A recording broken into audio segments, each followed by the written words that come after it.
ఈరోజు నేను సాంబార్ పౌడర్ చూపించాలనుకుంటున్నాను. అచ్చం ఎంటీఆర్ పౌడర్ లాగానే ఉంటుంది. ఇది ఎలా చేయాలో చూపించేస్తాను. మొదటిగా నేను 3 స్పూన్ల శనగపప్పు తీసుకున్న, తర్వాత 3 స్పూన్ల కందిపప్పు, నేను అదే ఉద్దిపప్పు 2 స్పూన్లు తీసుకున్నాను, 1 స్పూన్ జీలకర్ర, తర్వాత 1/2 స్పూన్ మెంతులు, తర్వాత ఒక 4 స్పూన్ల ధనియాలు, గుప్పెడు కరివేపాకు, తర్వాత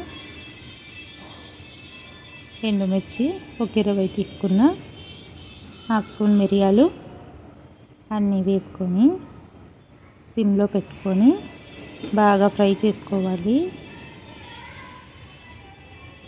బాగా స్మెల్ వచ్చే వరకు, కమ్మటి వాసన వస్తాయి అంతటి వరకు వీటిని ఫ్రై చేసుకోవాలి సిమ్లో పెట్టేసుకొని. కరివేపాకు పచ్చిది వేసాం కదా, ఇది బాగా రోస్ట్ అయిపోతుంది. అప్పటి వరకు బాగా వేయించుకుంటే సాంబార్ పౌడర్ ఎక్కువ కాలం నిల్వ ఉంటుంది. ఇది సుమారు ఒక 6 నెలలైనా నిల్వ ఉంటుంది. ఈ కొలతలతో చేసుకోండి, చాలా బాగుంటుంది. ఈ విధంగా సిమ్లో పెట్టుకొని బాగా దూరగా అయ్యే వరకు వేయించేసుకుందాము.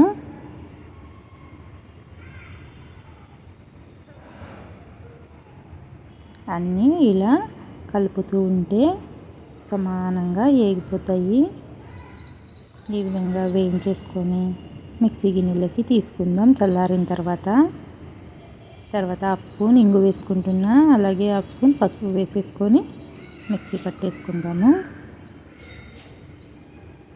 చూడండి, నున్నగా మిక్సీ పట్టేసుకొని మనం పెట్టుకున్నామంటే 6 నెలల పాటు నిల్వ ఉంటుంది.